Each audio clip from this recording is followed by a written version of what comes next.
Падрабязнасці ў справе маньяка-ліфцёра, пра якія не распавядалі сілавікі.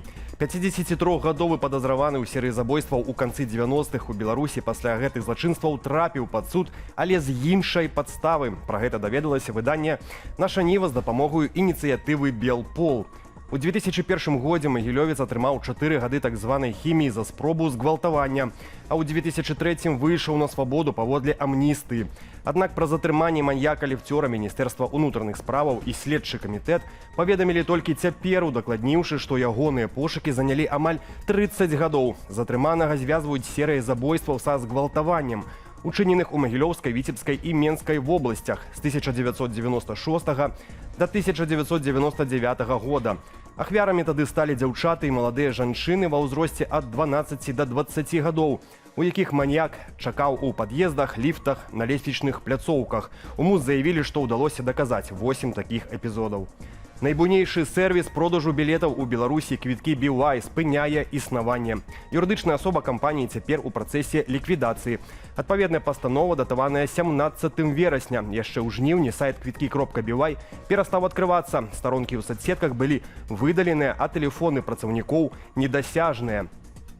Пазней з'явілася інфармацыя пра тэхнічны збой, пасля чаго пакупнікоў пачалі перанакіроўваць на ticketpro.by. Апошняе паведамленне на сайце было пра тое, што кампанія не рэалізуе квіткі праз тэхнічную праблему.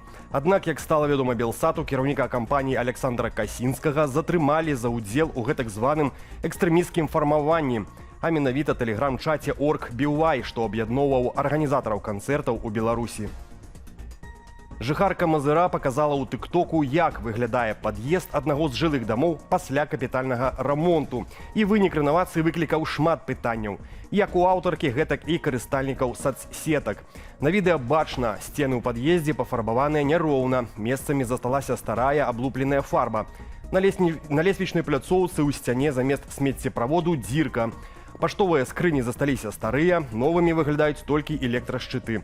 Прыступкі сходаў абсыпаюцца, бетон выцерты да шчэбню. Не выклікае ў аўтаркі відэа пытанняў толькі фасад будынку, які рэзка кантрастуе з працамі, праведзенымі ўнутры пад'езду. 4-гадовая беларуска Ева Карпікаў, якая трапіла ў спіс Forbes 30 до 30 сярод перспектыўных блогераў, чарговы раз падарвала сацыяльныя сеткі. У роліку дзяўчынка дэгустуе беларускія стравы і каментуе іх на свой лад. Відэа, што сабрала ўжо каля 1,5 мільёнаў праглядаў, пакажам і ў нашым эфіры. Обожаю белорусскую кухню. Первое блюдо просто шикарное. Это я на мультик оставлю со сметанкой. Что это? Чуть-чуть попробую. Ну, в общем, не мое это. Не буду это с мультиком. Шкварки это. Повсюду будет сметанка. Аж за ушами трещит. У Беларусі захоўваецца дэфіцыт кадраў у медыцыне. Пры гэтым не стае як дактароў, гэтак і медперсаналу.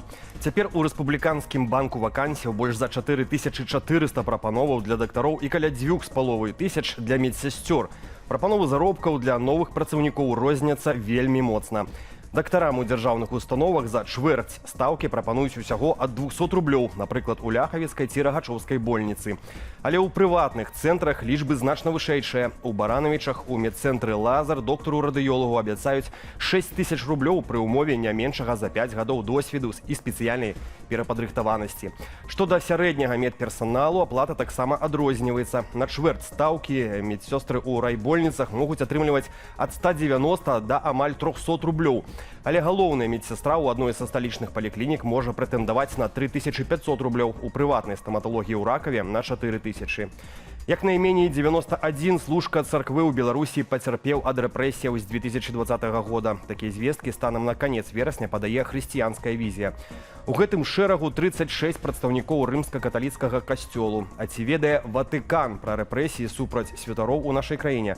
Адказ на гэтае пытанне атрымала выданне Deutsche Welle.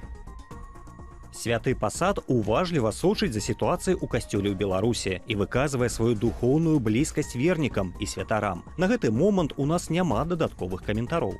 А тым часам чарговае запрашэнне ў Беларусь папы Льва XIV прагучала ад дапаможнага біскупа пінскай епархіі Андрэя Зноскі. Падчас аўдыенцыі на плошчы Святога Пятра ў Ватыкане ў кароткай размове з пантыфікам ён заявіў пра агульную стомленасць ад вайны паміж суседзямі. А візіт папы рымскага ў Беларусь, кажа біскуп, можа стаць знакам спакою і надзеі. Увага, таксічны міксер, небяспечны побытавы прыбор кітайскай вытворчасці выявілі ў продажы працаўнікі Дзяржстандарту. Цяпер такі кухонны памочнік рэалізоўваць у Беларусі забаронена. Размова пра мадэль Nornan IMX 474, у якой адмыслоўцы знайшлі высокую канцэнтрацыю свінцу.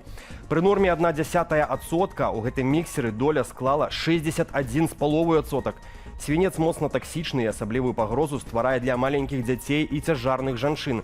Але не ўсе гандлёвыя пляцоўкі прыбралі міксер з продажу пасля пастановы Дзяржстандарту. Цяпер яго можна набыць у некалькіх інтэрнэт-крамах. Цэны стартуюць ад 40 рублёў.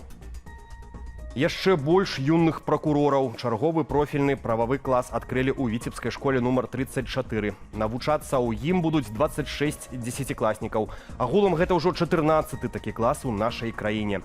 Пашырэннем класаў юны пракурор у Беларусі займаецца Генеральная пракуратура. Навучэнцы гэткіх класаў у межах праграмы наведваюць спецыяльныя заняткі і майстар-класы. Падлеткам ладзяць сустрэчы з сілавікамі ды экскурсіі ў адпаведныя аб'екты.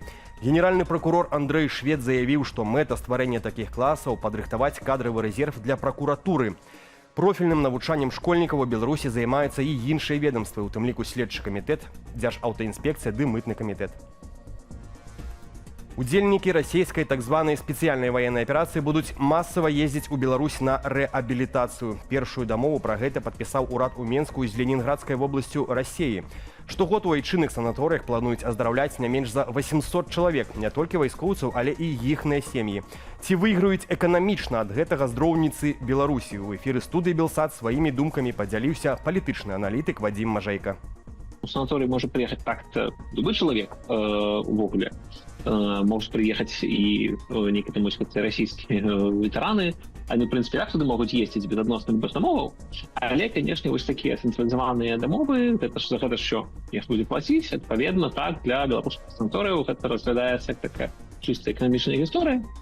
І, конечно, з эканамічным пункту гледжання быццам нават класная ідэя, арганізаваныя, вось будуць прыязджаць, адпачываць, за гэта будуць плаціць. Іншая рэч, што, канечне, стратэгічна, гэта так проста жахліва, безумоўна, з маральнага пункту гледжання. Туды будуць фактычна прыязджаць забойцы.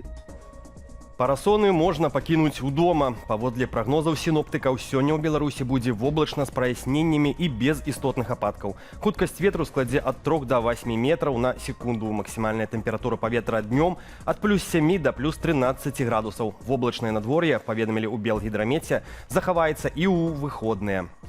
Знакамітая скульптура зубра, што стаіць на трасе М1, стане яшчэ больш інтэрактыўнай. Пасля рэстаўрацыі жывёліна ўжо ўмее падміргваць святлодыёднымі вачыма. А цяпер яе вучаць выпускаць пару. Пробныя тэсты ўжо ідуць, і да красавіка зубр мае здзіўляць кіроўцаў. Якім чынам, пабачым у наступным відэа без каментара.